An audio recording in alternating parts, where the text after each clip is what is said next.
Good evening, Mark and Krista. We are currently heading south on I-35 right now, entering the northern city limits of Oklahoma City. We just passed the northern suburb of Edmond, Oklahoma.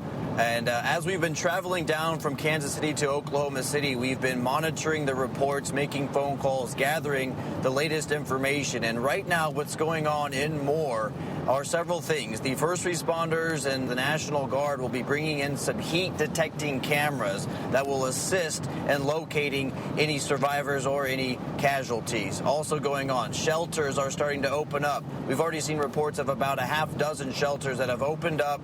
A lot of the people who are impacted, who have lost their homes, are heading there, as well as the family members of those people are heading there to try and reunite with them. We, of course, will be continuing this throughout the evening. We are about 25 to 30 minutes away from the center of this destruction. We will be gathering more information, gathering more stories, and be posting constantly to KSHB.com, and we'll have live coverage from the ground in Moore starting tomorrow morning at 4:30. For now, in Oklahoma City, Syed Shabbir, 41 Action News.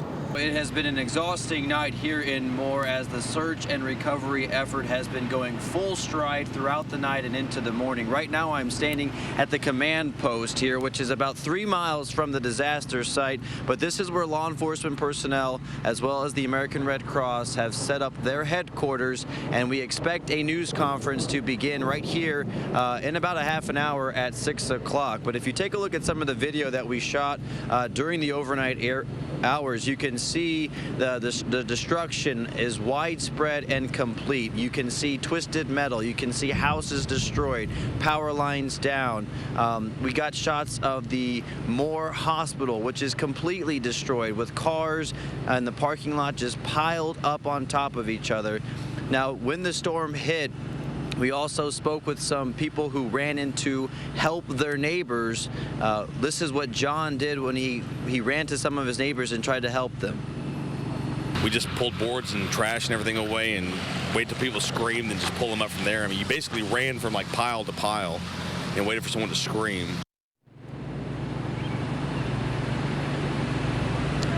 And those screams, he said, he's not going to ever forget. He was clinging to those memories and is trying to move through this difficult time. Coming up in our next half hour, we'll also hear from John's neighbor, who was also helping. He actually ran over to one of the elementary schools and was helping getting those kids out. We'll hear from him coming up at 6 o'clock. But for now, in Moore, Syed Shabbir, 41 Action News. And Syed, you guys actually had to move in the last hour from the location where there's a lot of damage. That's right, Mitch. We were stationed much closer to the disaster site, about maybe just 100 feet or so from where there was a lot of destruction.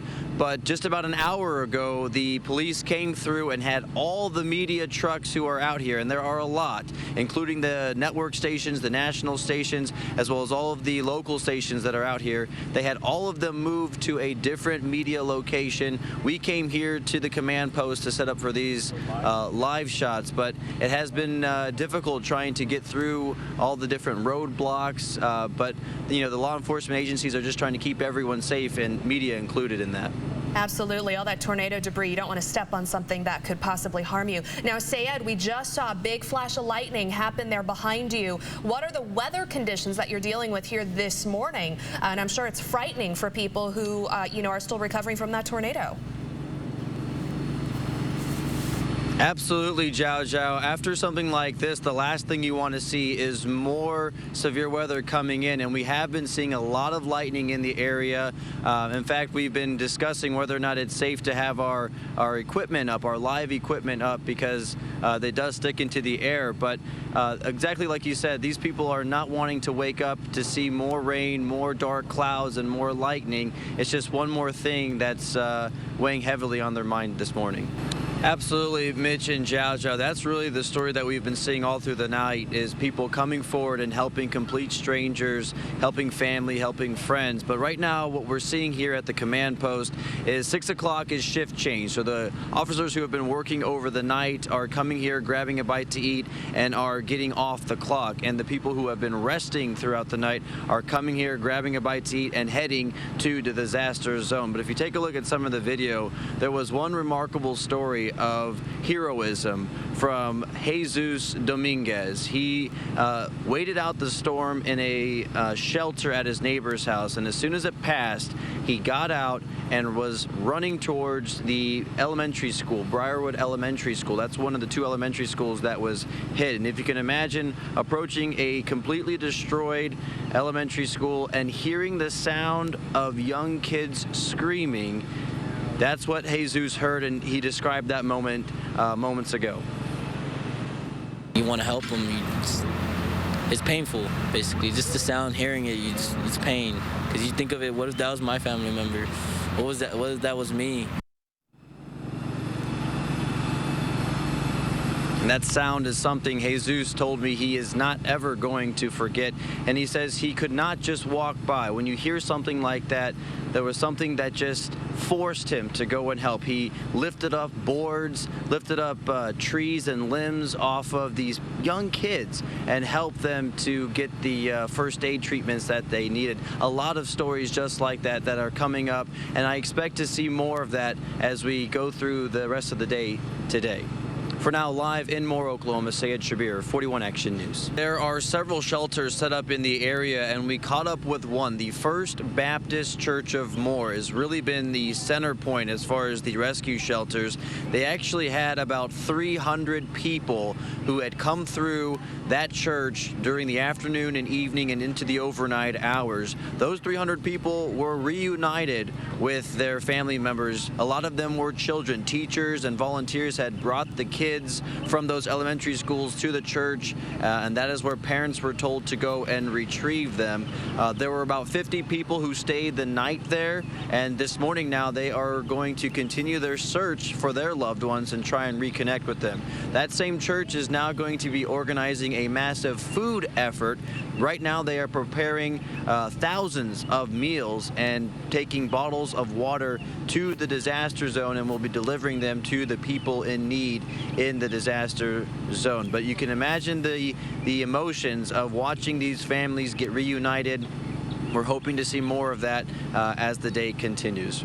Reporting live in Moore, Oklahoma, Syed Shabbir, 41 Action News. We are learning new information about the location where we are going live. We are at the 7-Eleven gas station, and I want to show you what it looks like here. It's completely wiped out. There's just trash, shelves, some of the structure that has just collapsed on top of each other. But the National Guard was just coming through and was surveying the damage, and they told me that this is the location where 3 people sought shelter but did not survive. The employee of the 7-Eleven and a mother and a 3-month-old girl climbed into the freezer of this gas station, hoping to provide some protection for themselves, but they did not get out alive. That is the sad news that we're seeing, and you can look at this destruction and imagine what they were going through. You can see some of the debris, some of the trash, some of the bottles that were in that freezer with them. But again, 3 people right here where we are going live this morning.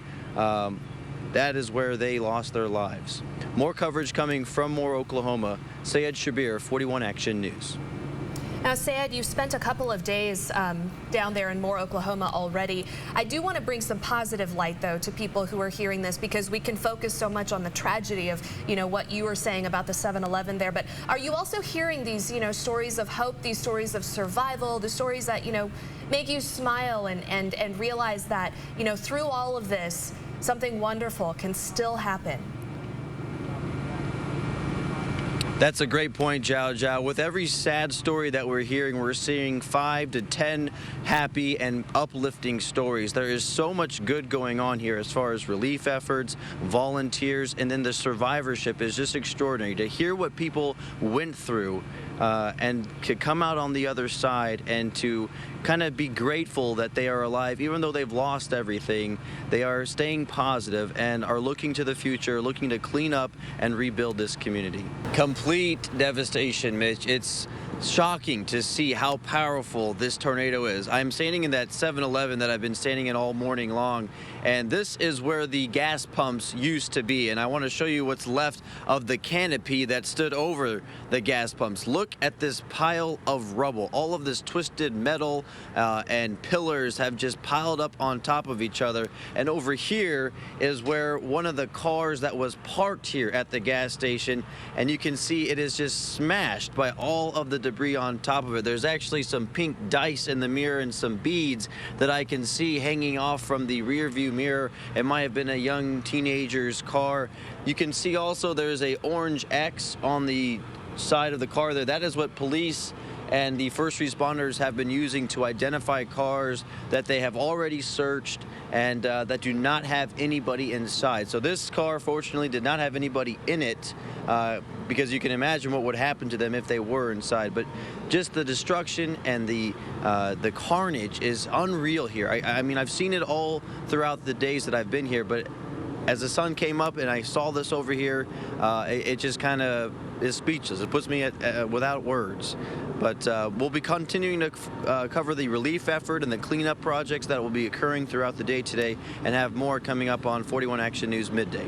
For now, live in Moore, Oklahoma, Syed Shabbir, 41 Action News. What a morning it has been here in Moore, Oklahoma. The volunteers are showing up in waves, and I can show you here. Take a look at the ground. The debris and trash is scattered all throughout the area here at the Southgate Baptist Church, and you can see some of the volunteers working behind me, and I want to show you some of the work they've been doing. If you cross the street here real quick, you can see a little bit of what they've been doing. The grass is completely cleared there, and they've bagged up some of the trash and are moving that stuff out of the area. And when we first caught up with this group, we could see them marching down 4th Street through Moore, Oklahoma. There was a line that stretched as far as we could see. There were about 1,000 people who are taking part in this effort. The city of Moore put it on their Facebook page as well as their website, seeking assistance in this effort. You can see some of the volunteers cleaning off the fences. They really wanted to start with the cemetery in advance of Memorial Day, as well as in advance of some of the upcoming funerals that will be planned here. But this really shows you the community support that Moore is receiving right now. It's really something inspiring to witness. Reporting live in Moore, Oklahoma, Syed Shabbir, 41 Action News. Certainly is, Syed. Thank you.